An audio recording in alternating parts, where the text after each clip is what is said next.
Kemudian kami himbau juga bahwa kajian ini akan dilaksanakan sampai dengan selesai Isya. Insyaallah ba'da Isya akan dilanjut dengan sesi tanya jawab. Kemudian untuk sesi tanya jawab, insyaallah pertanyaan yang akan disampaikan itu harus sesuai dengan tema dan ditulis di kertas. Kemudian kami juga menyediakan air mineral bagi para jamaah di lantai atas dan juga di lantai bawah di setiap tiang masjid. Silakan dinikmati, silakan diambil, dan kami juga mohon untuk kota promo dijalankan. Demikian. Assalamualaikum warahmatullahi wabarakatuh. Waalaikumsalam warahmatullahi wabarakatuh.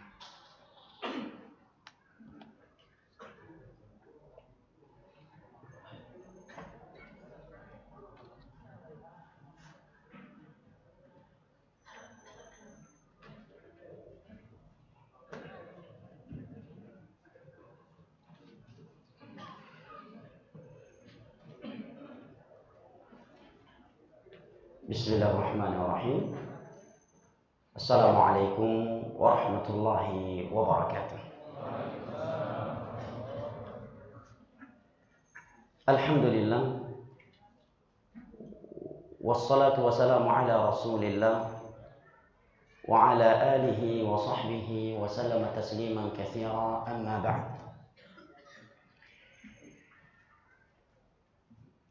Orang tua kami, Ketua DKM, orang tua kami, Bapak RW, dan Ibu Bapak, saudara dan saudari jamaah yang saya cintai, sama-sama kita memanjatkan puji dan syukur kita kepada Allah Jalla wa'ala yang telah berfirman, wa in ta'uddu ni'matallahi la tuhsuha innal insana lazalumun kafar. Dan kalaulah kalian ingin menghitung-hitung akan nikmat Allah atas kalian, la tuhsuha, niscaya kalian tidak akan mampu menghitungnya. Innal insana lazalumun kafar, sesungguhnya manusia itu pelaku kezaliman dan kekufuran.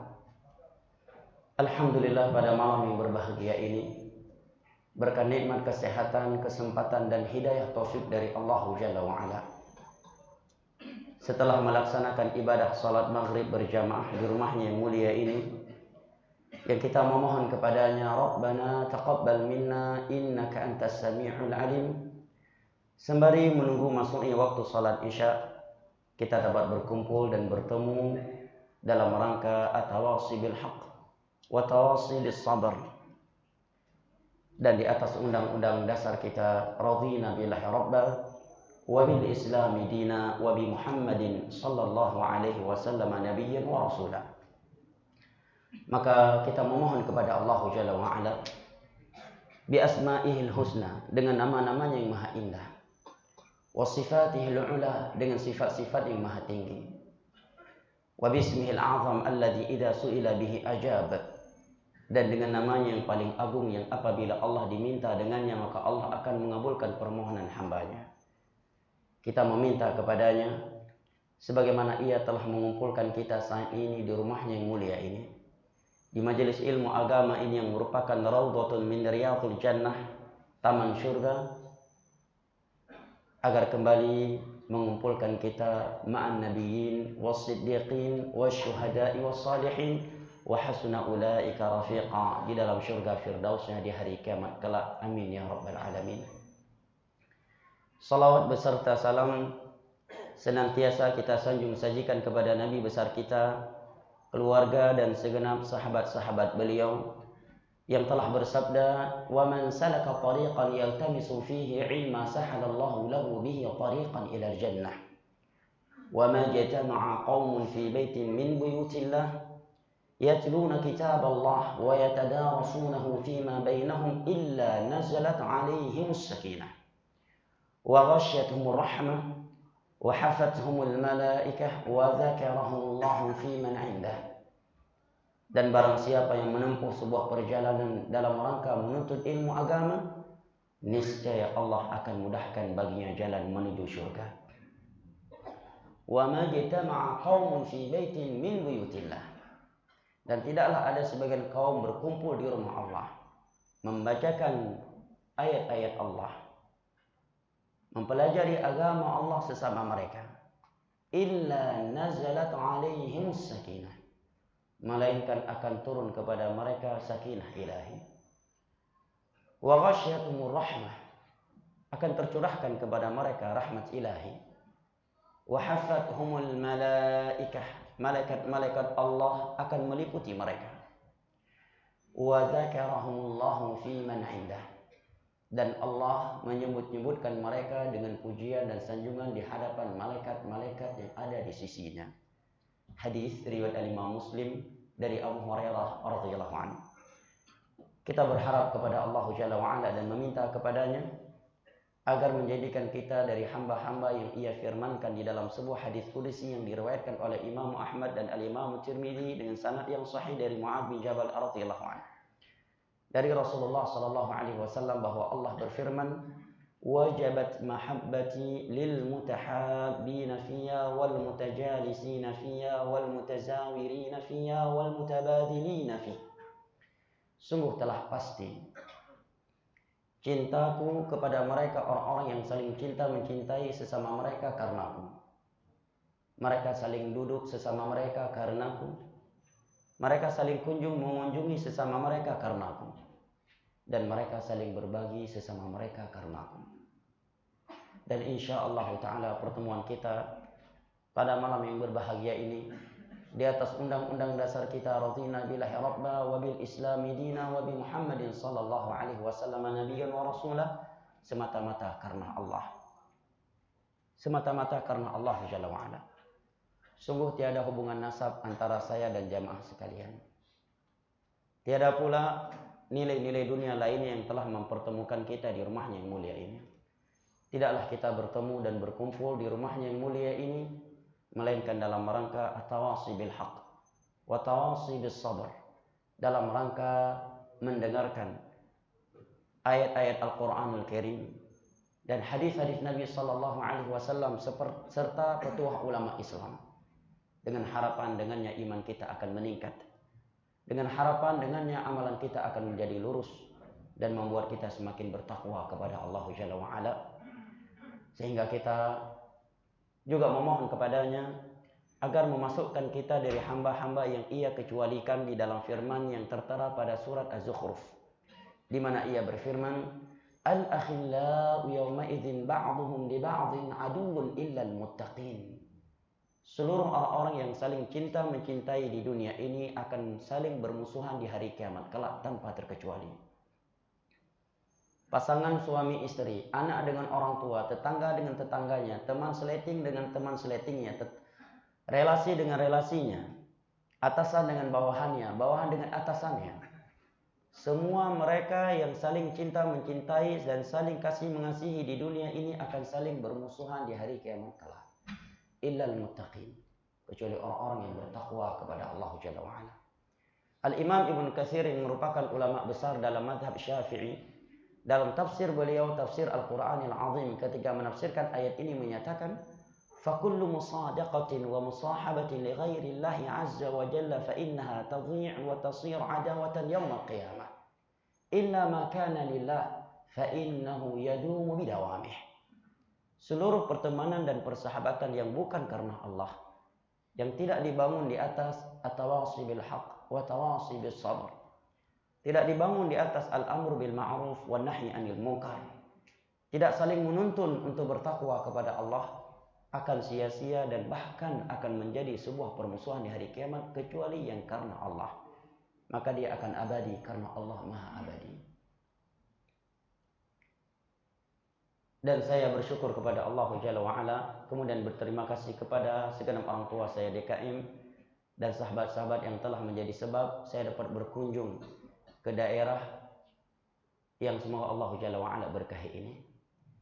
Semoga kita termasuk dari orang-orang yang saling kunjung mengunjungi yang telah disebutkan keutamaannya di atas. Dan juga di dalam sebuah hadis yang diriwayatkan oleh Imam Muslim dari Abu Hurairah radhiyallahu anhu, Rasulullah sallallahu alaihi wasallam menyebutkan, anna rajulan zara akhallahu fi qaryatin fa arsadallahu ala madarajatihi malaka. ada seorang lelaki melakukan sebuah perjalanan.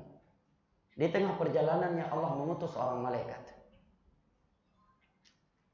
Malaikat tersebut berkata kepadanya, "Ya fulan, aina turid?" Menjelma seorang manusia berkata kepadanya, "Wahai fulan, hendak ke mana engkau?" Dia pun menjawab, "Uridu ziyarata akhilli fi hadhihi al-qaryah." Aku ingin mengunjungi saudaraku di daerah ini. Maka malaikat tersebut pun kembali bertanya kepadanya, "Hal min ni'matin tarubuha alaih?"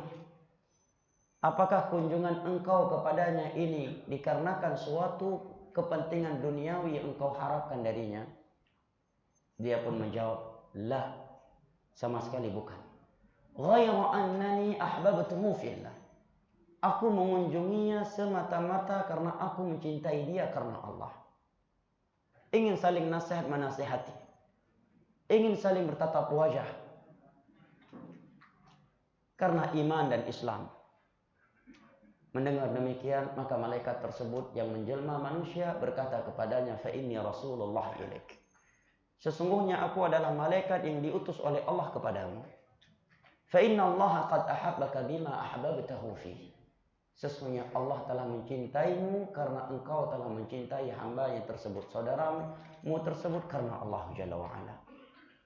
Di dalam sebuah hadis yang diriwayatkan oleh Al-Imam Al-Bukhari dan Muslim dari sahabat Abu Hurairah radhiyallahu anhu, Rasulullah sallallahu alaihi wasallam bersabda, "Sab'atun yadhilluhumullahu yauma la dhilla illa dhilluh."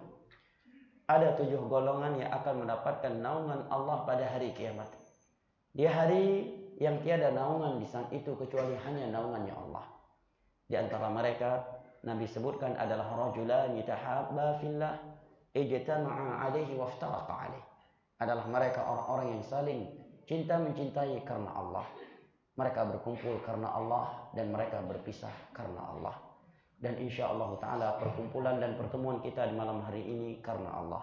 Karena sungguh tiada nilai-nilai dunia yang mengumpulkan kita di sini. Kita berkumpul bukan karena ada uang yang akan dibagi-bagikan, bukan ada pula tender yang sedang dipasang, bukan pula sedang ada PL yang akan dibagi-bagikan. Kita berkumpul karena undang-undang dasar kita, radina billahi rabba wa bil islami dina wa bi Muhammadin sallallahu alaihi wasallam nabiyyan wa rasulah, dan dalam rangka at-tawasi bil haqq wa tawasi bis sabr. Di dalam surat At-Taubah, Allah Jalla wa Ala berfirman, "Wal mu'minuna wal mu'minatu ba'dhuhum awliya'u ba'd, ya'muruna bil ma'ruf wa yanhauna 'anil munkar." Kaum mukminin dan kaum mukminat itu saling berloyalitas di antara mereka. Apa bukti mereka saling berloyalitas di antara mereka? Buktinya kata Allah, ya'muruna bil ma'ruf. Mereka saling mengajak kepada hal yang ma'ruf. Wa yanhauna 'anil munkar. Dan mereka saling mencegah dari hal yang mungkar. Dan ma'ruf adalah segala sesuatu yang diperintahkan atau dianjurkan oleh Al-Quran dan hadis-hadis Nabi SAW yang sahih. Dan yang mungkar adalah segala sesuatu yang dilarang dan dicela oleh Allah dalam Al-Quranul Karim dan hadis-hadis Nabi-Nya yang sahih. Di dalam surat Al-A'la, Allah Jalla wa Ala berfirman, "Wa dzakir fa inna dzikra tanfa'ul mu'minin." Dan berilah peringatan, karena sesungguhnya peringatan itu amat bermanfaat bagi orang-orang yang memiliki iman. Adapun orang yang tidak memiliki iman, dia akan selalu sensitif, akan selalu ngambek, baper, sakit hati kalau diberikan peringatan kepadanya, sekalipun peringatan tersebut berdasarkan Al-Quran dan hadis. Adapun mukmin sejati yang benar-benar tawadhu, cinta kepada Allah, cinta kepada Rasulullah, cinta kepada ayat-ayat Al-Quranul Karim, memiliki hati yang bersih, dia akan senang dan dia akan bersyukur kepada Allah tatkala diingatkan dengan ayat-ayat Al-Quran dan hadis-hadis Nabi sallallahu alaihi wasallam. Allah berfirman di dalam surat Al-Anfal, "Innamal mu'minuna alladzina idza dzukirallahu wajilat qulubuhum wa idza tuliyat 'alaihim ayatuhu zadatum imanan wa 'ala rabbihim yatawakkalun." Merupakan ciri mukmin sejati adalah tatkala dia diingatkan kepada Allah, wajilat qulubuhum, hati dia langsung bergetar. Apabila dibacakan kepadanya ayat-ayat Allah, maka akan bertambah langsung keimanannya dan hanya kepada Allah mereka bertawakal. Di dalam sebuah hadis yang diriwayatkan oleh Imam Muslim dari Abu Hurairah radhiyallahu anhu, Rasulullah sallallahu alaihi wasallam bersabda, "Haqqul muslim 'alal muslim sit." hak setiap individu muslim yang mesti ditunaikan oleh individu muslim lainnya ada 6. Di antaranya Nabi sebutkan idza stansahaka fansahhu. Jika dia meminta kepadamu untuk memberikan suatu nasihat, maka berikanlah ia nasihat. Di dalam sebuah hadis yang diriwayatkan oleh Imam Muslim dari Jarir Ibn Abdullah Al-Bajali radhiyallahu an, beliau menyatakan bay'ana Rasulullah sallallahu alaihi wasallam ala iqamis shalah wa ita'iz zakah wan nushi likulli muslim. Kami telah membaiat Rasulullah sallallahu alaihi wasallam untuk senantiasa menegakkan salat, menunaikan zakat, dan untuk senantiasa memberikan nasihat kepada setiap individu muslim. Al-Imam Syafi'i rahimahullahu ta'ala menyatakan, laisa as-sadiqu man saddaqak, walakinnama as-sadiqu man sadaqak, in jahil ta'allamak, wa in ghafil tadhakkarak. Bukanlah teman sejati itu, saudara sejati itu adalah orang yang selalu membenarkan dirimu, yang selalu membenarkan ucapan dan sikapmu, melainkan dia adalah seorang yang jujur bersamamu. Bukti dia jujur, mencintaimu, bersahabat denganmu adalah tatkala engkau tidak mengetahui tentang perkara agama Allah, maka dia akan memberitahukan kepadamu dengan ilmu yang dia miliki atau dengan dia mengajak engkau ke majelis ilmu agama. Dan jika engkau lalai, maka dia akan mengingatkan engkau kepada Allah Jalla wa'ala. Beranjak dari beberapa ayat dan hadis di atas serta ucapan Al-Imam Syafi'i rahimahullahu ta'ala, maka pada kesempatan kali ini saya ingin mengingatkan diri saya pribadi yang pertama kali dan segenap jamaah yang saya cintai dan saya muliakan rahimani wa rahimakumullah dengan beberapa hal. Yang pertama, jamaah yang dimuliakan Allah, hendaknya kita selalu mengingat bahwa kita tidaklah diciptakan oleh Allah Jalla wa'ala ke dunia yang semu lagi menipu ini hanya untuk melakukan hal yang sia-sia. Allah Jalla wa'ala berfirman di dalam surat Al-Ankabut, afahasibtum annama khalaqnakum abathan wa annakum ilaina la turja'un. Apakah kalian mengira bahwa kami menciptakan kalian ke dunia ini hanya untuk hal yang sia-sia, hanya untuk mengumpulkan harta benda, hanya untuk mengejar karir, hanya untuk mengejar popularitas, pujian dan sanjungan manusia semata, tanpa ada perintah dan larangan dalam agama Allah Jalla wa'ala, tanpa ada suatu tujuan besar dari Allah Jalla wa'ala terhadap penciptaan kalian tersebut. Wa annakum ilaina la turja'un. Dan apakah kalian mengira bahwa kalian tidak akan kembali lagi kepada kami untuk mempertanggungjawabkan apa yang telah kalian perbuat selama kalian hidup di dunia ini? Ini merupakan al-istifham al-inkari dari Allah Jalla wa'ala. Sebuah pertanyaan yang tidak bermaksud menginginkan jawaban, melainkan sebuah pertanyaan yang bermaksud pengingkaran terhadap praduga atau sangkaan itu. Di dalam surat Al-Qiyamah, Allah Jalla wa'ala berfirman, ayahsabul insanu ay yutraka sudah. Apakah manusia ini mengira setelah diciptakan akan dibiarkan begitu saja hidup di dunia ini? Apa maksud ayat ini? Kata Al-Imam Syafi'i yang merupakan ulama besar kita dalam mazhab, ulama besar kaum muslimin. Beliau menerangkan makna ayat ini sebagaimana yang dikutipkan oleh Al-Imam Ibnu Katsir yang merupakan ulama besar dalam mazhab Syafi'i. Dalam tafsir beliau, tafsir Al-Qur'anil Azim, beliau menukilkan bahwa Imam Syafi'i berkata tentang ayat ini, la yu'mar wa la yunha. Maksudnya, apakah mereka mengira setelah diciptakan ke dunia ini tanpa perintah yang harus mereka kerjakan dan tanpa larangan yang harus mereka tinggalkan? Jangan mereka mengira bahwa mereka hidup tanpa perintah yang harus mereka kerjakan dan tanpa larangan yang harus mereka tinggalkan dari Allah Jalla wa'ala. Di dalam surat Az-Zariyat, Allah Jalla wa'ala di akhir-akhir surat, 2 ayat terakhir dari surat Az-Zariyat, Allah berfirman, وَمَا خَلَقْتُ الْجِنَّ وَالْإِنسَ إِلَّا لِيَعْبُدُونَ مَا أُرِيدُ مِنْهُمْ مِنْ رِزْقٍ وَمَا أُرِيدُ أَنْ يُطْعِمُونَ إِنَّ اللَّهَ هُوَ الرَّزَّاقُ ذُو الْقُوَّةِ الْمَتِينِ. Tidaklah aku menciptakan jin dan manusia kecuali agar mereka beribadah hanya kepadaku. Mereka tidak bertawakal kecuali hanya kepadaku. Mereka tidak menggantungkan segala urusan mereka kecuali hanya kepadaku. Mereka tidak berdoa kecuali hanya kepadaku. Mereka tidak menyembelih untuk laut, untuk selain Allah Jalla wa'ala. Hidup dan mati mereka semuanya hanya untukku. Aku tidak menginginkan rezeki dan makanan dari mereka. Sesungguhnya Allah Maha Pemberi rezeki lagi Maha memiliki kekuatan yang nyata. Dan jamaah yang dimuliakan Allah. Apabila hal tersebut telah kita imani dan telah kita ketahui bahwa kita tidaklah diciptakan oleh Allah Jalla wa'ala untuk hal yang sia-sia. Akan tetapi Allah Jalla wa'ala menciptakan kita dikarenakan suatu hikmah yang karenanya Ia menciptakan kita, mengutus para nabi dan para rasul, menurunkan kitab-kitab samawi, menciptakan langit dan bumi, dan menciptakan syurga serta neraka, yaitu untuk mentauhidkannya, untuk memurnikan ubudiyah kita kepadanya.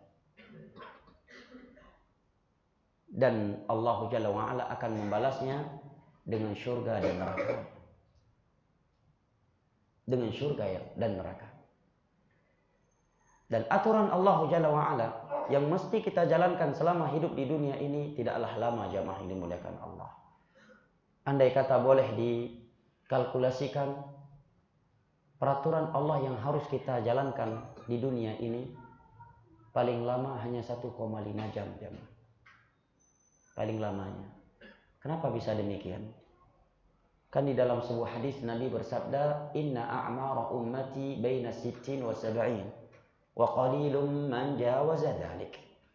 Umur mayoritas umatku adalah berkisar antara 60 hingga 70 tahun.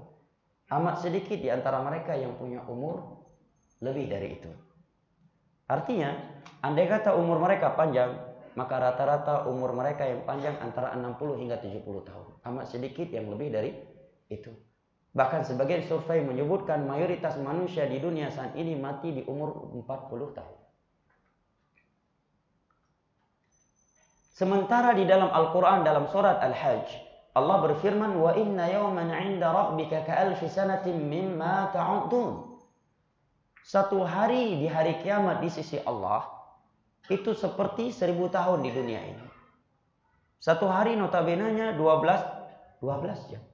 Berarti kalau kita ambil, kita bandingkan umur 60 hingga 70 tahun di dunia dengan waktu akhirat yang satu harinya seperti 1000 tahun di dunia ini, maka 60 hingga 70 tahun waktu di dunia tidak lebih dari 1,5 jam waktu akhirat. Ini jika kita bandingkan 60 tahun hingga 70 tahun dunia dengan satu hari akhirat yang panjangnya seperti 1000 tahun di dunia ini. Belum lagi kalau kita membandingkannya dengan satu hari di akhirat yang panjangnya kata Allah khamsina alfasanah, seperti 50.000 tahun di dunia ini. Karena hari di akhirat ada yang panjangnya seperti 1000 tahun di dunia ini, dan ada pula yang panjangnya seperti 50.000 tahun di dunia ini. Maka kalau kita bandingkan dengan satu hari yang panjangnya seperti 50.000 tahun di dunia ini, maka kehidupan kita di dunia ini tidak lebih dari 1 menit. Tidak lebih dari 1 menit waktu akhirat. Paling panjangnya 1,5 jam. Ini waktu yang kita miliki untuk meraih surga Allah Jalla wa'ala. Dan menyelamatkan diri-diri kita dari neraka Allah Jalla wa'ala. Singkat atau panjang waktunya yang amat singkat.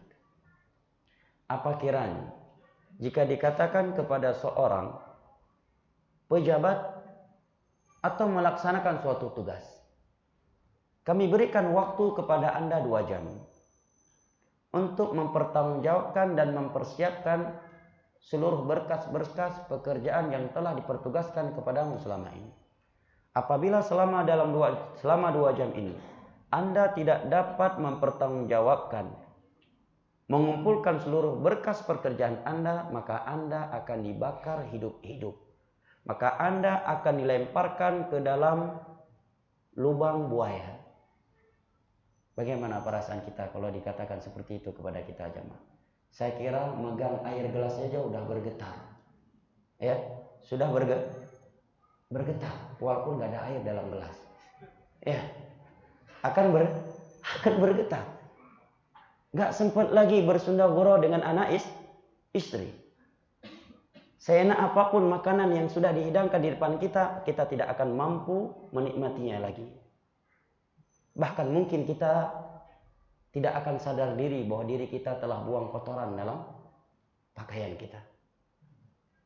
Namun sadarkah kita bahwa jadwal kematian kita sudah diumumkan oleh Allah semenjak 50.000 tahun sebelum Allah menciptakan langit dan bumi.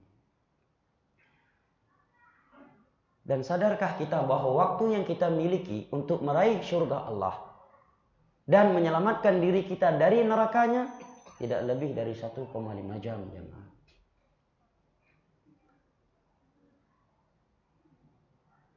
Dalam waktu 1,5 jam, mindset manusia di dalam menilai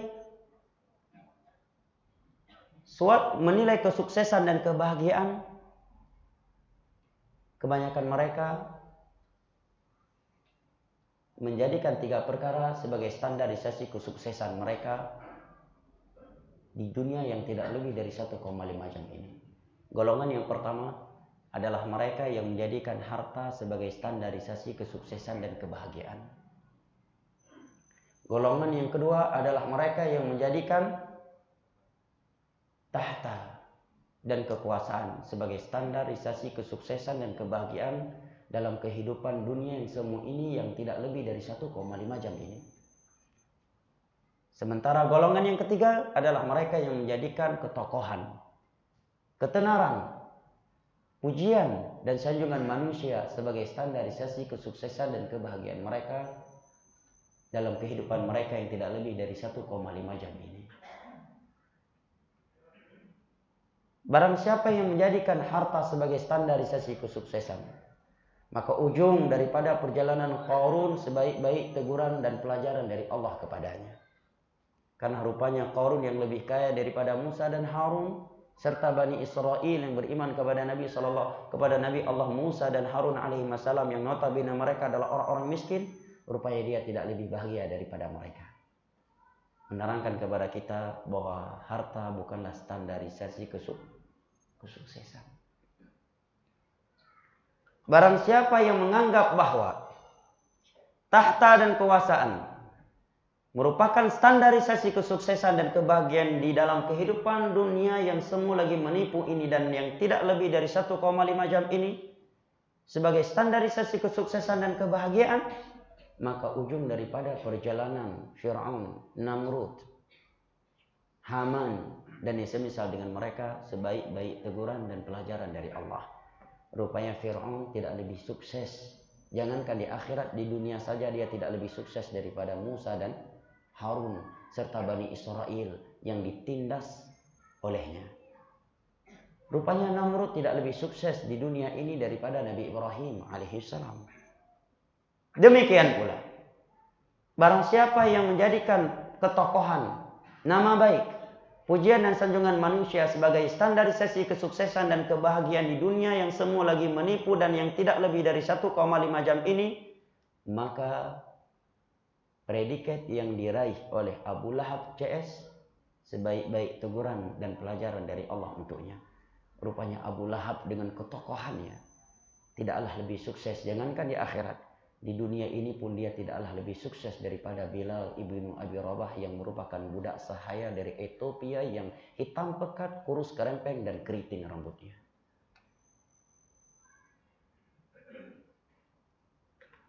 Adapun orang-orang yang beriman, maka mereka memahami standarisasi kesuksesan karena mereka membaca Al-Quran dan hadis. Mereka mendapatkan penjelasan dari Allah tentang standarisasi kesuksesan di dunia dan akhirat. Para firman-Nya yang tertera pada surat Al-Ahzab. Allah berfirman, "Wa may yuti'illaha wa rasulahu faqad faza fawzan 'azima." Dan barang siapa yang senantiasa taat kepada Allah dan Rasul-Nya, maka sungguh dia telah memperoleh kesuksesan yang besar. Maka selama kita tidak taat kepada Allah, sungguh kita belum sukses. Kita orang yang merugi, walaupun harta kita berlimpah ruah, walaupun follower kita di medsos 6 miliar orang. Followernya 6 miliar, bukan 6 juta. Followernya 6 miliar. Setiap hari ada 6 miliar follower yang memuji dia.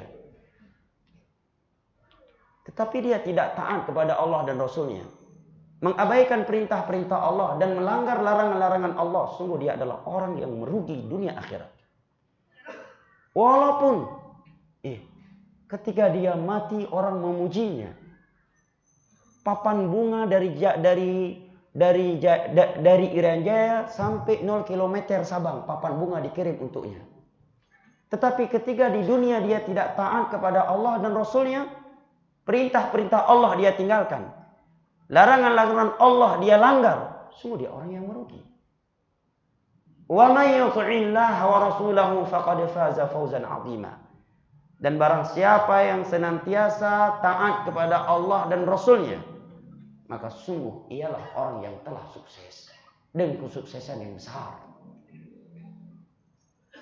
Di dalam sebuah ayat yang tertera dari surat Ali Imran di akhir-akhir surat, Allah Jalla wa Ala berfirman, "Kullu nafsin dha'iqatul maut wa innama tuwaffawna ujurakum yawmal qiyamah. Faman zuhziha 'anil nar wa udkhilal jannata faqad faz. Wa mal hayatud dunya illa mata'ul ghurur." Setiap yang bernyawa pasti akan mati. Dan setiap kalian akan mendapatkan balasan atas perbuatan yang telah kalian perbuat di dunia ini pada hari kiamat kelak. Maka barang siapa yang telah diselamatkan dari neraka dan sudah dimasukkan ke dalam surga, maka sungguh dia telah beruntung. Maka selama kita masih menghembus nafas dan berpijak di muka bumi ini, maka sungguh kita belum memperoleh kesuksesan yang sesungguhnya. Karena Allah lah yang telah berfirman, "Faman zuhziha 'anil nar wa udkhilal jannata faqad faz." Barang siapa yang telah dipastikan selamat dari neraka dan telah dimasukkan ke dalam surga, dialah orang yang telah beruntung.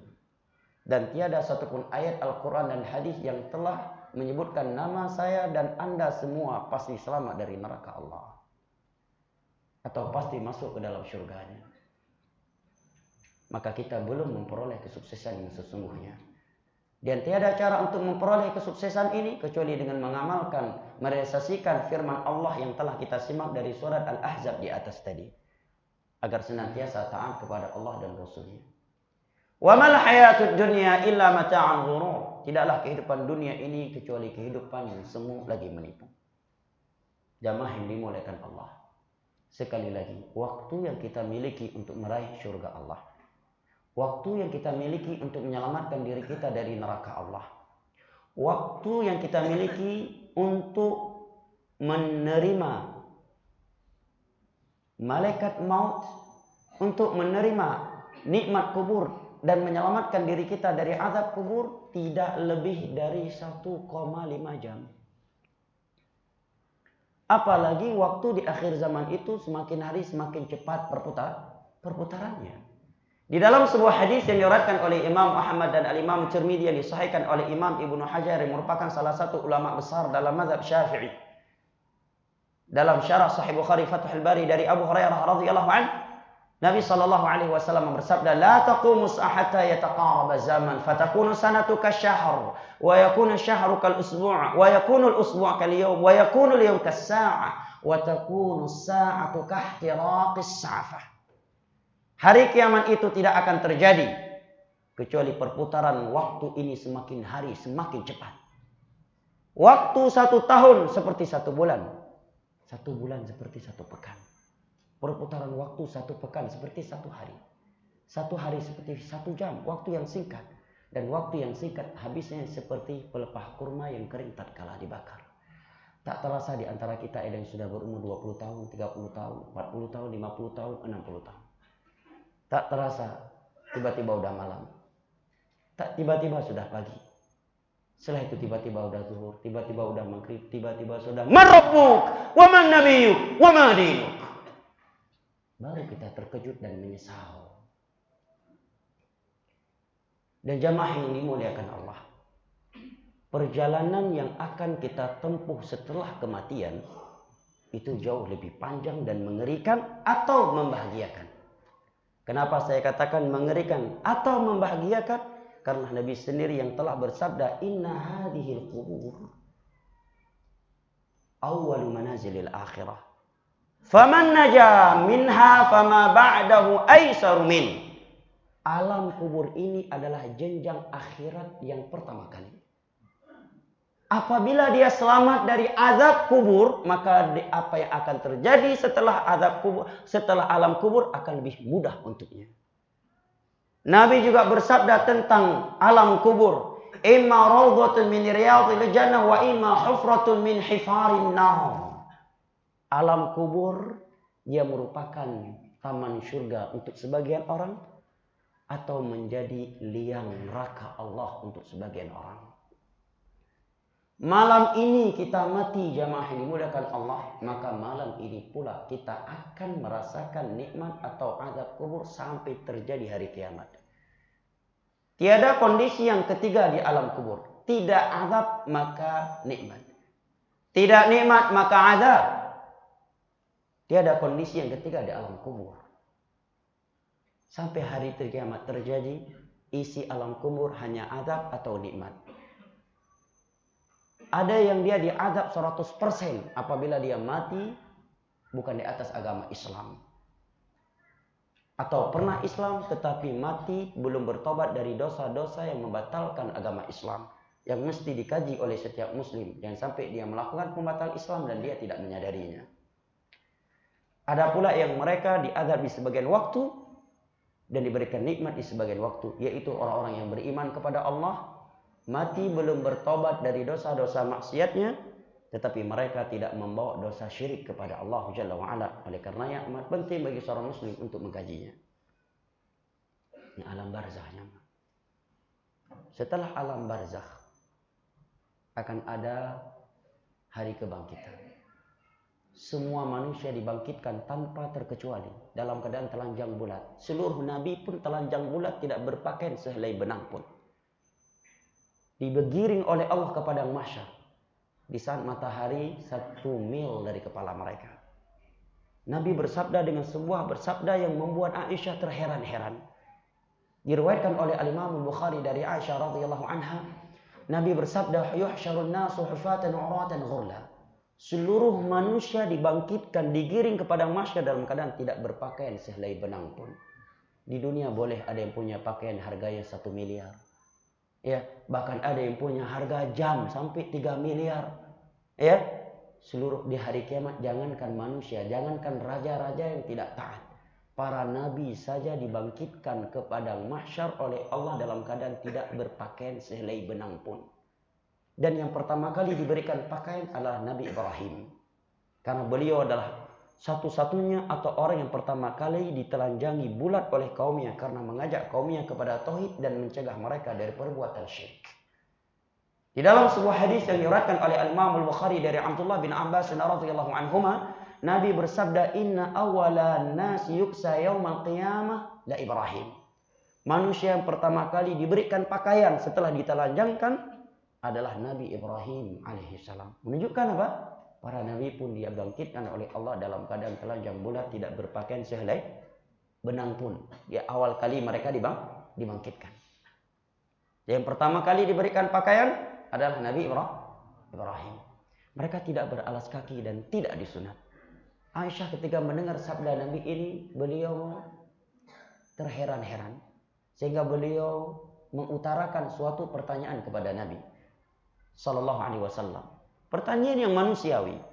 Beliau berkata, Ar-rijalu wan nisa ya Rasulullah. Wahai Rasulullah, kondisi yang seperti itu, lelaki dan wanita yang bercampur baur seperti itu, tidakkah akan membuat kaum lelaki melihat kepada aurat wanita atau wanita akan melihat kepada aurat lelaki? Maka Nabi menjawab, ya Aisyatu al-amru asyaddu min dhalik. Wahai Aisyah, kondisi padang mahsyar amatlah genting dari hal yang seperti itu. Lebih genting dari hal yang seperti itu. Mereka tidak lagi memikirkan hal-hal yang seperti itu. Bahkan di dalam surat Al-Ma'arij, Allah menyatakan, yawaddul mujrimu law yaftadi min azabi yaumi idzin bibani wa sahibati wa akhi.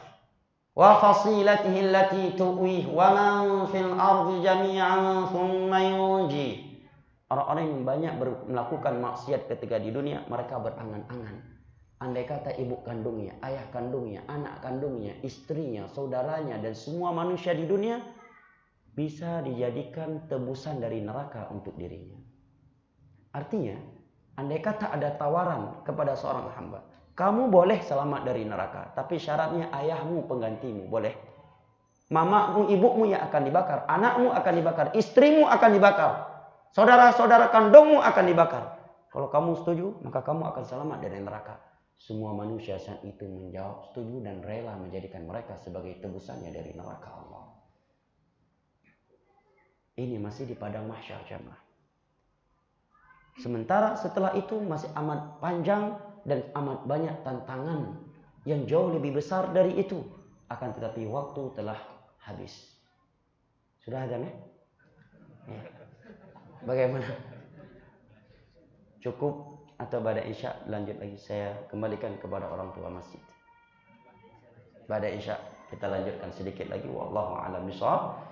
Subhanakallahumma bihamdika asyhadu an la ilaha illa anta astaghfiruka wa atubu ilaik. Wa sallallahu ala nabiyyina Muhammad wa ala alihi wa sahbihi wasallam wa akhiru da'wana alhamdulillahi rabbil alamin. Wassalamu alaikum warahmatullahi wabarakatuh.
Bismillahirrahmanirrahim. Alhamdulillah. Wassalatu wassalamu ala Rasulillah wa ala alihi wa sahbihi wa sallama tasliman katsira. Amma ba'd. Jamaah yang dimuliakan Allah, ibu bapak, saudara dan saudari yang saya cintai dan saya muliakan, rahimani wa rahimakumullah. Pembahasan tentang perjalanan seorang hamba setelah kematian adalah sebuah pembahasan yang panjang jika dibahas secara rinci sesuai dengan apa yang telah Allah Jalla wa Ala terangkan dalam Al-Qur'anul Karim dan hadis-hadis Nabi sallallahu alaihi wasallam di dalam hadis-hadisnya yang sahih dengan pemahaman atau uraian yang telah diuraikan oleh para ulama Islam di dalam kitab-kitab akidah mereka. Karena waktu yang membatasi kita di pertemuan yang singkat ini, maka akan saya sebutkan secara ringkas hal tersebut. Tadi telah kita ketahui bahwa semua manusia yang telah mati akan dibangkitkan oleh Allah Jalla wa'ala dan digiring kepada mahsyar, tempat yang tiada naungan padanya, tiada yang ternaungi dari teriknya matahari kecuali orang-orang yang dinaungi oleh Allah Jalla wa'ala dengan naungannya.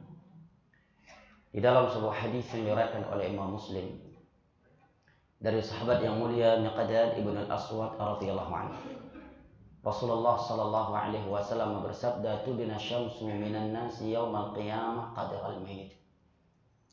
Matahari didekatkan dari manusia di padang mahsyar di hari kiamat sejarak 1 mil. Kalau dalam pendidikan sekolah kita dahulu disebutkan bahwa jarak matahari dari bumi berapa ribu mil?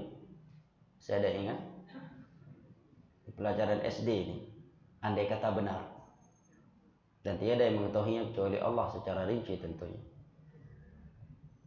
Itu tebakan di sekolah SD dulu. Berapa jarak matahari dari bumi? Berapa juta? 150 juta mil kilometer. Itu jarak matahari dari bumi. Itu dari bumi, bukan dari orang yang berada dalam bumi, ya kan? Sementara di padang mahsyar Nabi sebutkan matahari jaraknya dari manusia, bukan dari bumi. Dari manusia jaraknya 1 mil. Ya. Ada yang menyebutkan makna 1 mil di sini adalah makna jarak tanah yang dimaklumi sekian ribu meter ya. Ada yang mengatakan 1 mil ini adalah ungkapan kinayah. Artinya matahari benar-benar dekat sekali dari mereka. Ya. Sehingga kata Nabi, "Fayakunun nasu fil 'araq biqadri a'malihim." Maka manusia saat itu berkeringat. Keringat mereka sesuai dengan dosa-dosa yang telah mereka perbuat ketika di dunia.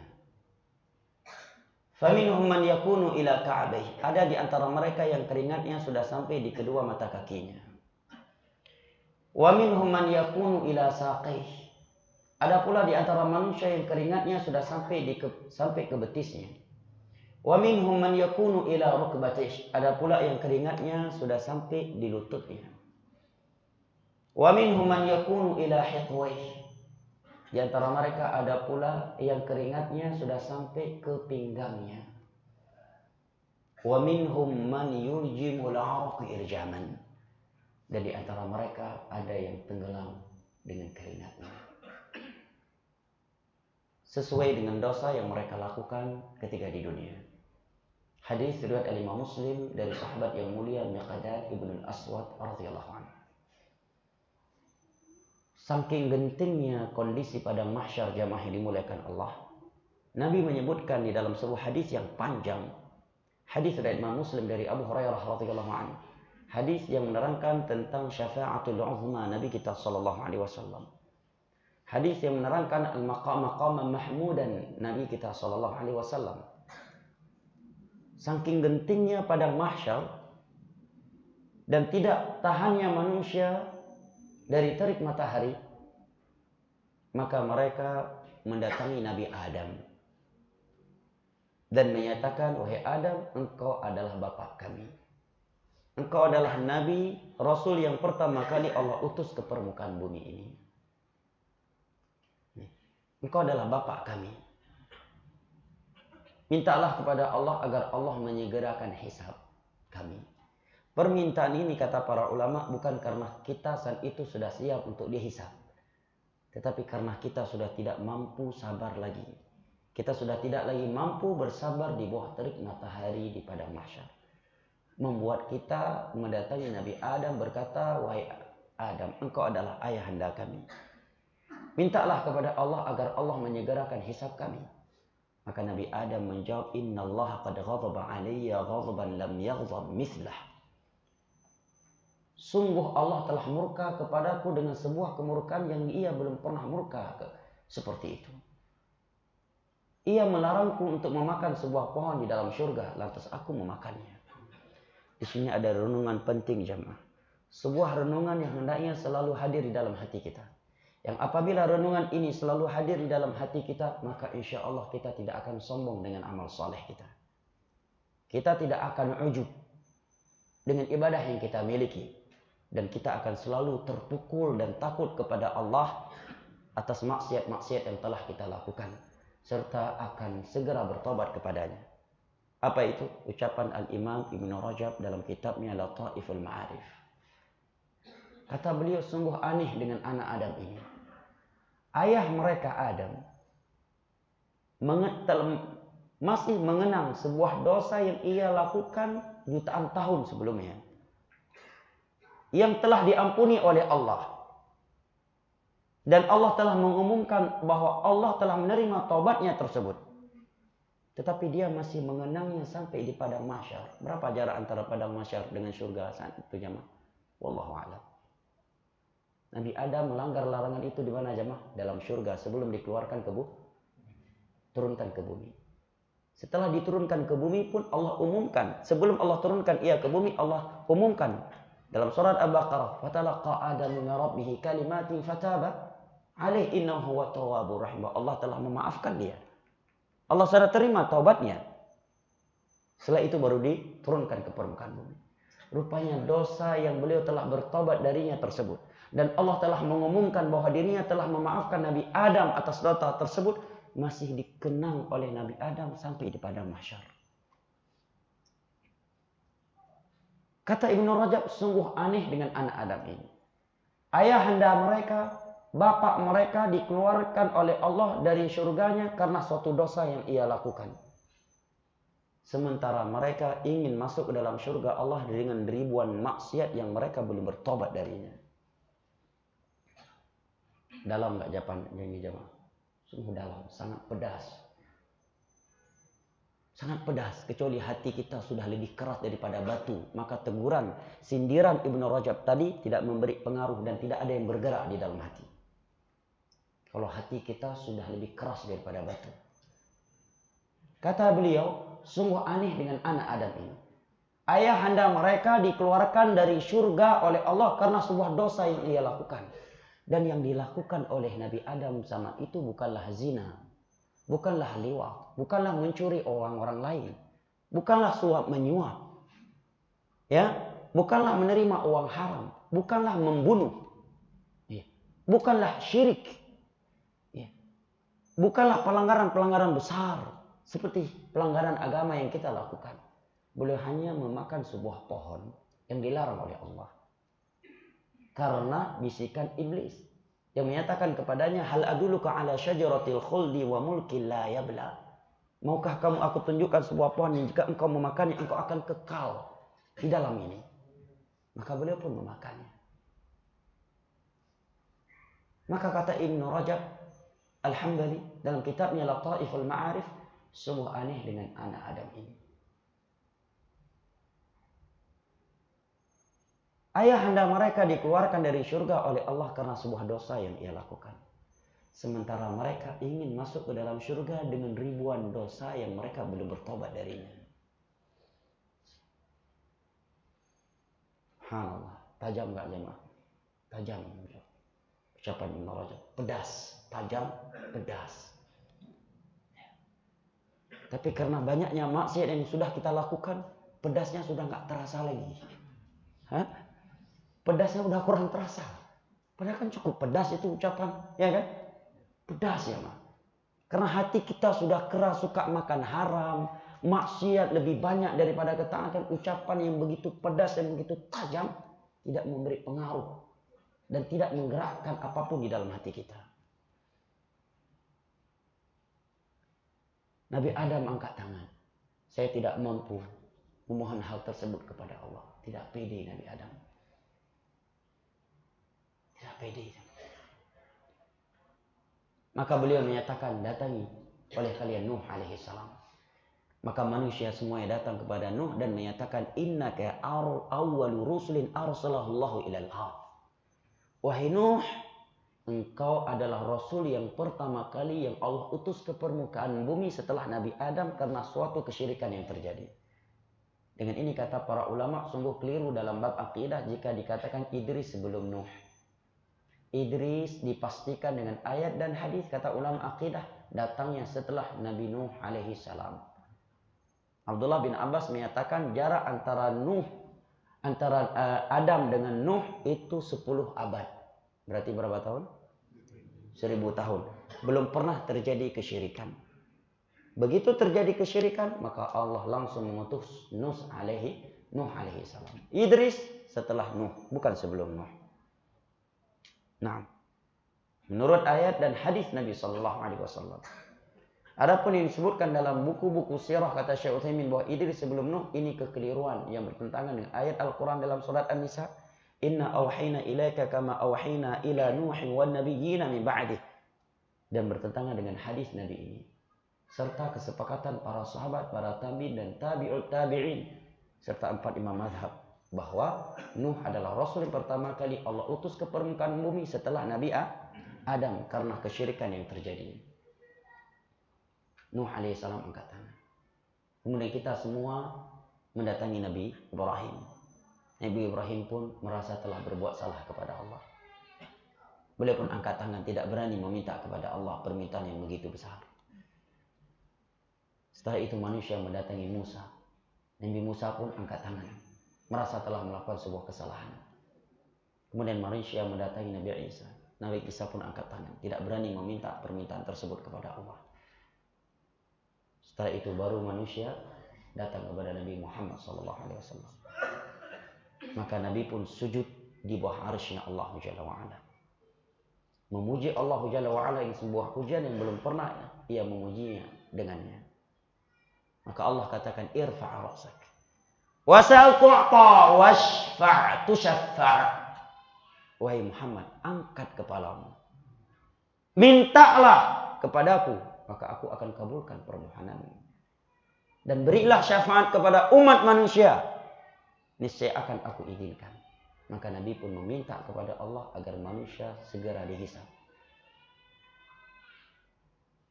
oleh Allah Jalla wa'ala. Maka setelah itu barulah ditegakkan hisab. Dan hisab pada hari kiamat ada 2 macam kata para ulama. Macam hisab yang pertama adalah hisabul arad. Namanya hisabul arad. Yang kedua adalah hisabun niqash. Yang mencelakakan itu adalah hisabun niqash. Hisab niqash itu adalah Allah mempermasalahkan seorang hamba terhadap dosa-dosa yang ia lakukan. Kenapa kamu melakukan ini? Kenapa kamu melakukan ini? Orang yang seperti ini pasti diazab setelah itu. Karena berita dari Nabi. Hadis tersebut dapat saudara lihat dalam hampir seluruh kitab tafsir ketika menafsirkan firman Allah dari surat Al-Insyiqaq. فَأَمَّا مَنْ يُحَاسَبُ حِسَابًا يَسِيرًا فَيَنْقَلِبُ إِلَى أَهْلِهِ مَسْرُورًا. Ketika ayat ini dibacakan oleh Aisyah dan beliau menanyakannya kepada Nabi, maka Nabi menjawab, "Dzalikal 'arad." Wahai Aisyah, yang Allah maksud dengan firman-Nya, "Fa'amma man yuhasabu hisaban yasira fayanqalibu ila ahlihi masrura," itu adalah hisab 'arad. Apa itu 'arad? Pemaparan. Allah paparkan seluruh dosa yang telah dilakukan oleh hambanya. Tatkala ia telah pesimis darinya, maka Allah pun memaafkannya. Allah berkata kepadanya, "Qad satartuha 'alaika fid dunya wa ana aghfiruha lakal yauma." Ketika di dunia aku telah menutupi dosa kamu ini, maka pada hari ini aku akan mengampuninya. Sebabnya kata para ulama adalah dia mati tidak membawa dosa syirik. Di dalam sebuah hadis qudsi yang diriwayatkan oleh Al-Imam Tirmidzi dari Anas bin Malik radhiyallahu anhu dari Nabi sallallahu alaihi wasallam bahwa Allah berfirman, "Ya bani Adam, law ataitani biqarabil ardi khataaya thumma laqitani la tusyriku bi syai'a la laqituka biqarabiha maghfirah." Wahai anak Adam, jika engkau menghadap kepadaku membawa dosa seluas dunia, tapi engkau tidak menghadap kepadaku membawa syirik, maka aku akan menghadap kepadamu dengan ampunan seluas dunia pula. Oleh karenanya kata para ulama yang paling sayang dan yang paling amanah kepada umatnya adalah ulama yang selalu memperingatkan bahaya syirik. Karena alasan di atas. Kemudian Nabi menyatakan setelah berkata demikian kepada Aisyah, maka Nabi melanjutkan dengan sabdanya, "Walakin man nuqisha fil hisab 'udzib." Akan tetapi wahai Aisyah, barang siapa yang diinterogasi oleh Allah dalam hisabnya, maka dia pasti diadab oleh Allah setelah itu. Dipertanyakan, kenapa hari ini kamu melakukan ini? Kenapa dengan harta ini yang aku berikan ini, kamu melakukan maksiat ini? Kenapa kamu berbuat ini? Kenapa kamu berbuat ini? Orang yang seperti ini kata Nabi, "Man nuqisha fil hisabi 'udzib." Barang siapa yang diniqash oleh Allah, diinterogasi, ditanya kenapa. Ketika hisab, maka dia pasti diadab setelah itu. Ini dua macam hisab di hari kiamat, di padang mahsyar. Setelah hisab akan ada perintah untuk mengambil catatan amanah. Ma li hadzal kitabi la yughadiru saghiratan wala kabiratan illa ahsaha. Wa wajadu ma 'amilu hadira wa la yadhlimu rabbuka hada. Dalam surat Al-Kahfi. Semua tertulis di dalamnya. Semua manusia terkejut-kejut. Sekecil apapun perbuatan yang telah kita perbuat kok bisa tertulis di dalamnya. Ada yang mengambilnya dengan tangan kanannya, maka dia akan menjadi ashabul maimanah, ashabul yamin. Ada pula yang mengambilnya dengan tangan kirinya dari belakang punggung miwara azhari. Maka di saat itu dia berangan-angan, ya laitani lam uta kitabiyah. Aduhai andai kata aku tidak diperintahkan untuk mengambil catatan ini. Ma aghna ani maliyah. Di saat itu dia berkata, rupanya harta yang aku miliki selama ini tidak bermanfaat kepadaku sedikit pun. Setelah itu akan ada mizan. Faman thaqulat mawazinuhu fahuwa fi 'ishatin radiyah wa amma man khaffat mawazinuhu fa ummuhu hawiyah. Walaupun banyak pujian manusia kepadanya ketika di dunia, walaupun seluruh orang memujinya di tempat tersebut ketika dia mati, tetapi amal kejelekannya lebih berat daripada amal kebaikannya, maka Allah yang telah berfirman, wa man khaffat mawazinuhu fa ummuhu hawiyah wa ma adraka ma hiya narun hamiyah. Setelah itu akan ada perintah dari Allah untuk melewati as-sirat, sebuah jembatan yang Allah bentangkan di atas neraka jahanam. Yang kata sahabat Jabir bin Abdullah radhiyallahu anhu, adaq minasyar wa ahaddu minasayf. Jembatan tersebut lebih tipis daripada rambut, lebih tajam daripada pedang. Di bawahnya api neraka jahanam yang menyala-nyala. Nabi sebutkan dalam hadis Abi Hurairah, di atasnya ada duri-duri kalalib, duri-duri besar yang akan menyambar siapa saja Allah perintahkan. Di ujung jembatan Nabi menunggu kita. Lihat bagaimana setianya Nabi kita sallallahu alaihi wasallam. Padahal apa kurang perjuangan beliau selama beliau berdakwah 23 tahun. Dalam 23 tahun tersebut gigi Nabi kita pernah dipatahkan. Pipi beliau pernah dipecahkan sehingga berlumuran darah wajah beliau. Topi perang beliau pernah dipecahkan. Kepala beliau yang begitu mulia pernah dihargakan 100 ekor onta oleh kaum musyrikin. Di hari kiamat beliau menunggu kita di depan jembatan. Dalam hadis Abu Hurairah yang diriwayatkan Imam Muslim, sebutkan bahwa Nabi menunggu kita di ujung jembatan tersebut. Dan beliau menyebutkan bahwa di antara umat beliau ada yang melintasinya secepat mata memandang. Ada yang seperti kilat, ada yang seperti larinya kuda. Ada yang melewatinya dengan susah payah. Maka Nabi pun berdoa kepada Allah, Ya Rabbi salim salim, Ya Allah tolong selamatkan umatku ini. Akan tetapi kata Nabi, tajri bihim a'malun, untuk di jembatan hanya amalan mereka yang menjadi sebab mereka melintasinya. Doa Nabi enggak bisa buat apa-apa untuk di jembatan. Di sana as-sirat. Dalam surat Maryam Allah berfirman, wa in minkum illa wariduha kana ala rabbika hatman maqdiyya thumma nunajjil ladzina taqaw wa nadharu adh-dhalimina fiha jithiya. Semua kalian mendapatkan tantangan perintah untuk melintasinya. Kata Abdullah bin Abbas dan sebagian ulama tafsir adalah jembatan yang Allah bentangkan di atas neraka jahanam. Semua kalian akan mendapatkan perintah untuk melintasinya. Dan itu adalah suatu keharusan atas rohmu. Hanya orang-orang yang bertakwa yang akan kami selamatkan. Adapun orang-orang yang zalim, maka akan kami lemparkan mereka ke dalam neraka yang menyala-nyala di bawahnya. Setelah itu, apakah langsung surga dan neraka? Sebagian mereka iya. Tapi sebagian mereka harus berhenti di sebuah tempat yang Nabi namakan dengan Al-Qantarah. Apa itu Al-Qantarah? Al-Qantarah secara etimologi berarti jembatan. Namun ulama akidah khilaf, apakah Al-Qantarah itu masih bagian dari as-sirat tetapi ujungnya, ataukah dia tempat yang terpisah, yang berbeda? Yang jelas Al-Qantarah adalah tempat di sana Allah tegakkan qisas antara orang-orang mukmin. Adapun mukmin dengan kafir, kafir dengan kafir, hewan dengan hewan, itu Allah selesaikan qisasnya di padang mahsyar. Adapun antara mukmin dengan mukmin itu di Al-Qantarah. Di dalam sebuah hadis yang sahih Nabi menyebutkan penduduk surga tidak akan dibolehkan oleh Allah langsung masuk surga sampai Allah mengkisos kezaliman yang telah mereka lakukan kepada penghuni neraka. Bayangkan. Dan penghuni neraka juga tidak langsung dilemparkan ke dalam neraka sampai Allah Jalla wa Ala mengembalikan hak penduduk surga yang pernah mereka ambil ketika di dunia. Kisah lisan itu bukan lagi dengan dirham dan dinar, tetapi dengan pahala dan dosa. Dalam hadis Abu Hurairah radhiyallahu anhu riwayat Imam Muslim, Nabi sebutkan al-muflisu min ummati man jaa yaumal qiyamah bihasanatin amsalil jibal. Orang pailit yang sesungguhnya dari umatku. Ini berita dari Nabi.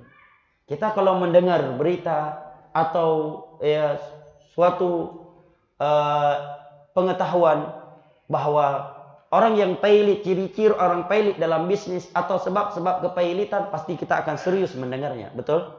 Kali ini Nabi yang berkata kepada kita, umatku yang pailit, umatku yang pailit, sesungguhnya di hari kiamat adalah yang datang membawa pahala haji, puasa, salat, sedekah. Wa qad syatama hadza, tetapi dia pernah mencela seseorang. Wa akala mala hadza, pernah mengambil harta si fulan dengan cara yang tidak dibenarkan oleh Allah. Dia pernah memukul si fulan dan pernah menumpahkan darah yang haram. Maka semua mereka dikumpulkan oleh Allah. Maka ibadah yang telah ia kerjakan tersebut diambil oleh Allah, kemudian Allah berikan kepada orang-orang yang pernah ia zalimi tersebut. Apabila pahala ibadahnya itu tidak cukup untuk membayar kezaliman mereka, kalau kezaliman yang telah ia lakukan kepada mereka, ukhidat min sayyi'atihim, dosa-dosa korban kezalimannya Allah ambil, kemudian Allah lemparkan kepadanya. Saya itu andai kata masih punya cukup untuk masuk surga, baru masuk surga. Kalau tidak, maka dia akan dilemparkan ke dalam neraka. Maka kata para ulama, ketika kita merasa mampu berbuat kezaliman, menindas orang lain, dan kita ingin melakukannya, ingat hadis ini. Sungguh yang kita zalimi bukan orang lain, adalah diri kita sendiri. Jamaah yang dimuliakan Allah, ketika kita ingin membunuh dan kita merasa mampu membunuh dan keluarga yang akan kita bunuh tidak akan mampu menuntut kita, ketahuilah andai kata kita melakukannya, sesungguhnya yang kita zalimi kita sendiri. Dan sesungguhnya yang menang adalah dia, bukan kita. Karena sehebat-hebat kita, walaupun punya bintang 10 bintang di atas pundak, kita akan mati juga. Ingat itu jamaah. Ya. Ketika kita ingin menzalimi orang lain, ingin menghibah, ingin memukulnya, ingin menjelek-jelekkan dia di belakangnya, ingat hadis ini. Ingat hadis ini. Ya. Jangan sampai kita menjadi orang yang pelit di hari kiamat. Setelah itu baru surga atau neraka kalau dia tidak termasuk ashabul a'raf.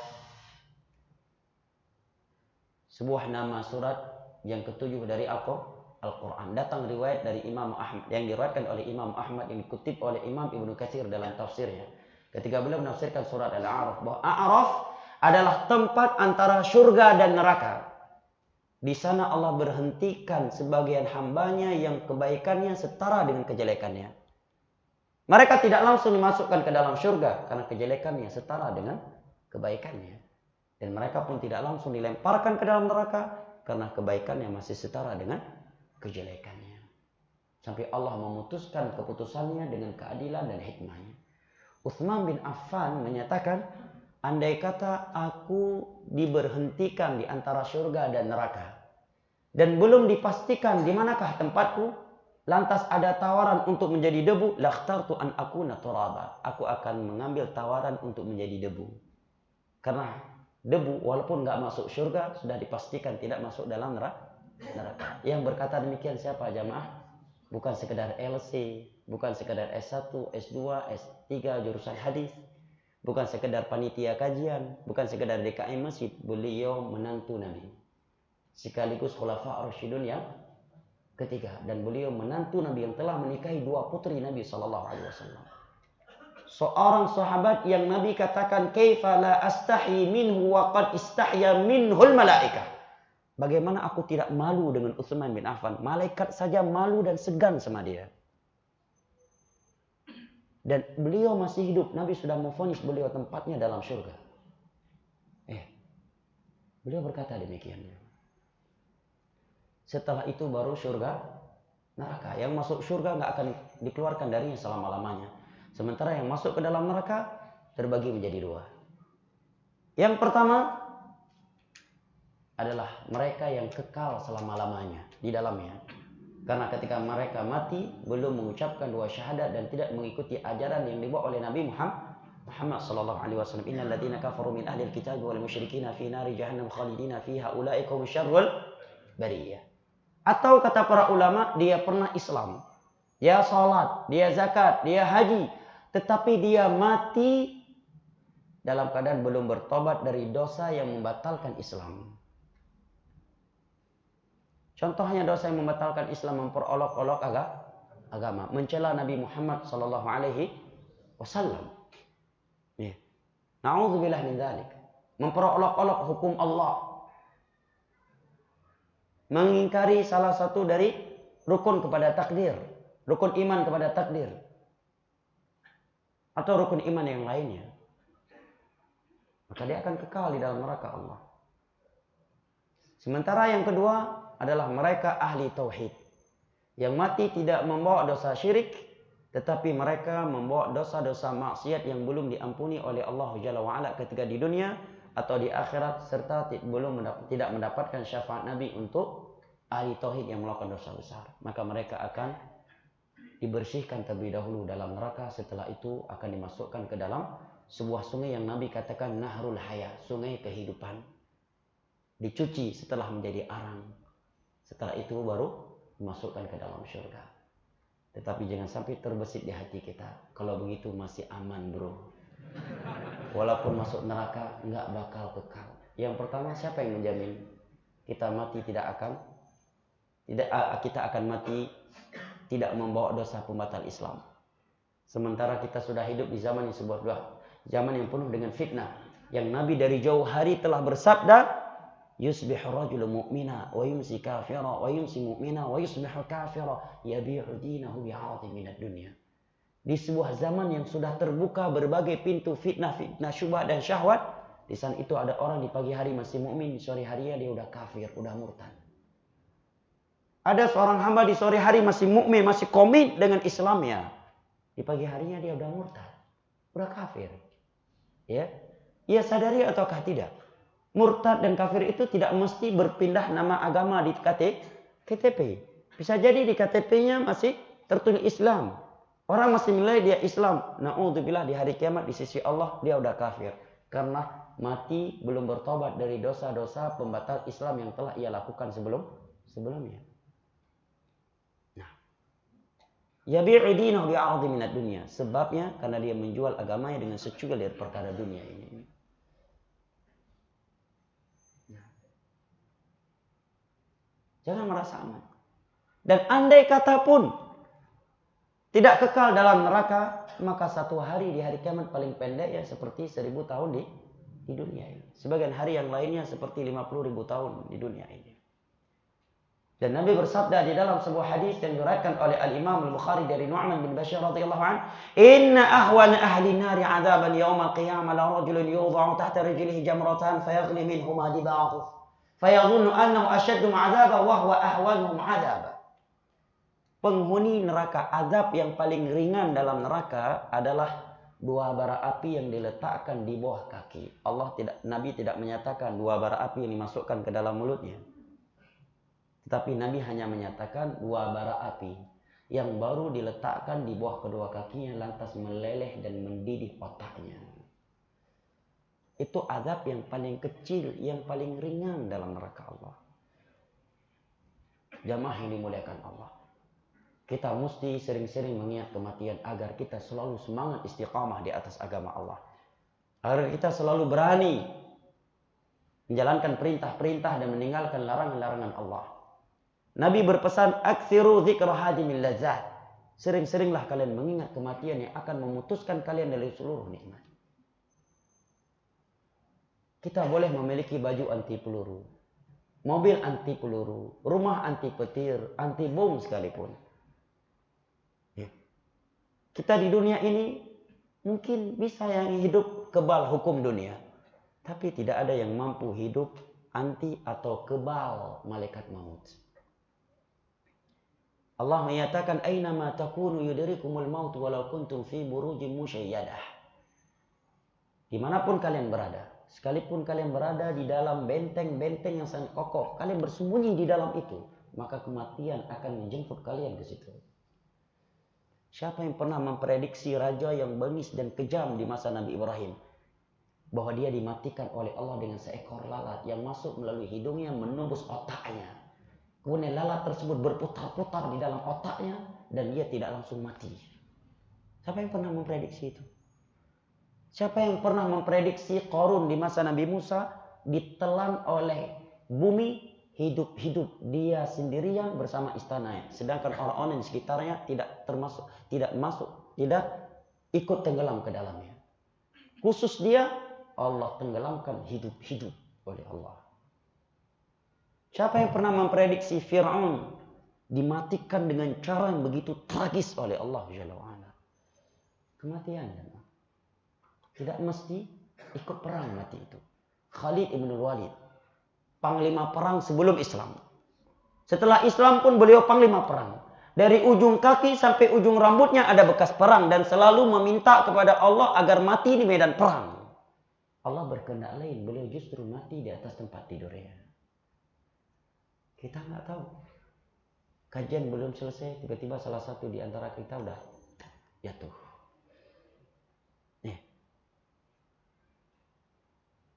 Keluar masjid, jatuh. Sedang dengar kajian, tiba-tiba jatuh, mati, bangun. Man rabbuk, wa man nabiyyuk, wa ma dinuk. Kematian jemaah. Siapa yang memprediksinya? Dia baru berpesan kepada istrinya untuk memasak suatu makanan. Istrinya pun masaknya. Begitu masakan sudah masak, mengantarnya, tiba-tiba ia udah mati. Kematian. Siapa yang mampu memprediksinya? Lihat bagaimana ucapan ulama salaf tentang kematian. Dan bagaimana mereka memotivasi diri mereka untuk istiqamah dan komit di atas agama Allah dengan kematian ini. Sa'id bin Jubair, beliau seorang ulama tabi'in. Murid senior daripada sahabat Nabi Abdullah bin Abbas. Yang lehernya dipotong oleh Hajjaj bin Yusuf, penguasa yang zalim saat itu. Kata beliau, "Lau faraqa dzikrul mauti qalbi khasyitu an yafsuda alayya qalbi." Sungguh, kalau hatiku tidak mengingat kematian, aku akan khawatir hatiku saat itu akan rusak. Sa'id bin Jubair. Beliau berkata demikian, padahal di masa beliau belum ada diskotik. Betul? Hah? Tidak ada riba seperti masa sekarang. Betul? Uang haram tidak seperti zaman sekarang. Iya. Tempat-tempat prostitusi, perjudian tidak seperti zaman sekarang. Akidah-akidah yang rusak tidak seperti zaman sekarang. Beliau hidup di masa tabi'in, masih ada para sahabat Nabi, dan beliau murid senior yang langsung belajar kepada Abdullah bin Abbas. Kata beliau, "Lau faraqa dzikrul mauti qalbi khasyaitu an yafsuda qalbi alayya qalbi." Andai kata hatiku lupa akan kematian, maka aku sangat khawatir. Hatiku bisa merusakkan diriku. Karena semua orang yang bermaksiat kepada Allah jamaah, jauh dari Allah, enggan ke masjid, melainkan karena dia tidak mengingat kematian. Orang yang ingat mati akan berhenti berzina.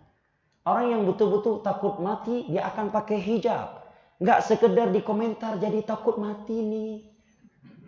Tapi diskotik tetap istiqomah. Tetap istiqomah ke diskotik. Seminggu 2 kali, seminggu sekali. Maksiat tetap. Nah, ini Sa'id bin Jubair. Apa kiranya kalau beliau hidup di masa sekarang yang sebagian diskotik bersampingan dengan masjid. Ada apa enggak? Banyak. Apabila seorang yang sedang pergi ke masjid, imannya sedang lemah, kepalanya sedang oleng, bisa-bisa bukan ke masjid masuknya, justru ke tetangga masjid yang remang-remang. Maka kita lebih layak dan lebih pantas untuk berkata, agar sering-sering mengingat kematian. Dan andai kata aku tidak mengingat kematian, aku khawatir hatiku bisa merusakkan diriku. Yang terakhir, seorang ulama tabi'in yang bernama Ibrahim At-Taimi. Ibrahim At-Taimi, gurunya Sufyan bin Uyainah rahimahullah. Ibrahim At-Taimi, kata beliau, "Mathaltu nafsi fil jannah akulu thimaraha wa ashrabu min anhariha wa u'aniqu abkaraha." Aku umpamakan diriku sedang berada di dalam surga, sedang memakan buah-buahan yang ada di dalamnya, meminum air yang ada di dalam dari sungai yang ada di dalam surga, dan sedang memeluk bidadari-bidadari yang ada di dalam surga. Tsumma mathaltu fi nafsi fin nar. Setelah itu aku umpamakan, aku bayangkan diriku sedang dalam neraka. Akulu min zaqumiha, sedang memakan makanan zakum, buah zakum. Wa ashrabu min sadidiha, sedang meminum nanah penghuni neraka. Wa wa'aliju salasilaha wa aghlalaha, dan aku membayangkan bahwa diriku sedang berusaha melepaskan rantai yang aku dibelenggukan dengannya dalam neraka Allah. Kemudian setelah itu aku berkata kepada hatiku, "Ayyu syai'in turidun?" Kamu mau pilih tempat yang mana? Surga atau neraka? Beliau katakan kepada siapa? Kepada hati, kepada dirinya. Maka diriku menjawab, "Uridu an uradda ila dunya." Aku ingin dipanjangkan umurku di dunia, ingin dikembalikan ke dunia, fa'amal salih, agar aku mampu memperbanyakkan amal saleh sehingga aku memperoleh tempat yang pertama, yaitu surga. Maka aku pun berkata kepada diriku, "Fa'anta fil umniyati fa'mali." Kalau surga adalah cita-citamu, maka beramallah mulai sekarang.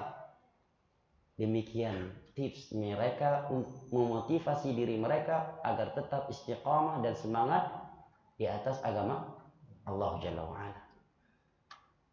Dan jamaah yang dimuliakan Allah, sungguh tiada sesuatu yang bisa menuntun kita ke surga Allah, menuntun kita untuk taat kepada Allah, untuk beribadah kepada Allah dengan benar, untuk meneladani Rasulullah SAW dengan benar, kecuali dengan kita menuntut ilmu agama. yang berdasarkan Al-Quran dan hadis dengan pemahaman para sahabat Nabi Sallallahu Alaihi Wasallam.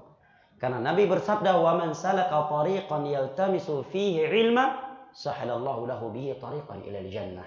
Barang siapa yang menempuh sebuah perjalanan dalam rangka menuntut ilmu agama, niscaya Allah akan mudahkan baginya jalan menuju surga. Sebelum kita memvonis, sebelum kita memulai menilai amalan sebagian orang, tanyakan dulu kepada diri kita, apa pijakan dari ilmu agama kita yang kita pakai dalam menilai dan menyikapi orang lain. Karena standar kebenaran dalam Islam adalah Al-Quran, hadis Nabi yang sahih. Cabang dari itu ijma' dan qiyas yang mu'tabar. Al-Quran dan hadis dengan pemahaman para sahabatnya. Ya. Dengan ilmu agama kita akan meneladani Rasulullah dengan benar dalam wudhu kita. Kita akan mampu meneladani Rasulullah dengan benar dalam salat kita. Kita akan mampu meneladani Rasulullah dengan benar terkait zikir, konteks zikir setelah salat 5 waktu. Apa saja yang Nabi ajarkan, seperti apa konteksnya, dan bagaimana bentuk tangan beliau ketika berzikir setelah salat 5 waktu. Nggak ada yang bisa menuntun kita ke situ semuanya kecuali ilmu agama. Makanya dalam hadis yang lain Nabi menyatakan, "Ma yuridillahu bihi khairan yufaqihu fid din." Barang siapa yang Allah inginkan kebaikan untuknya, maka Allah akan fahamkan dia tentang agamanya. Ilmu akan membuat seorang bijak. Ilmu akan membuat seorang tidak tergesa-gesa di dalam menilai dan menyikapi orang lain.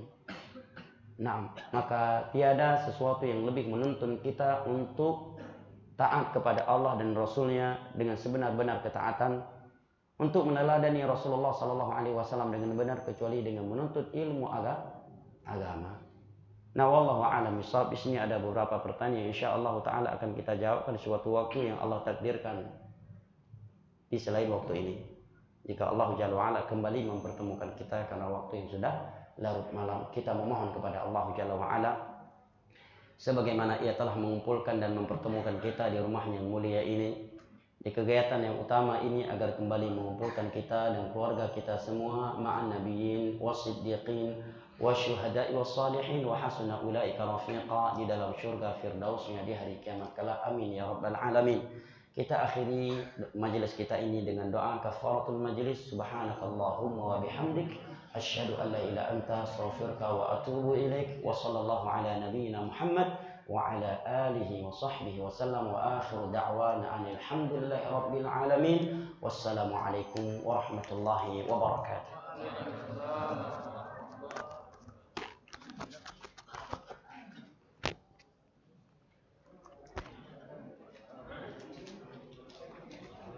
Alhamdulillah, bersama-sama kita dengarkan kajian ilmu yang disampaikan oleh guru kita, Ustaz Arhamud Raihan. Kemudian kami mohon maaf karena keterbatasan waktu.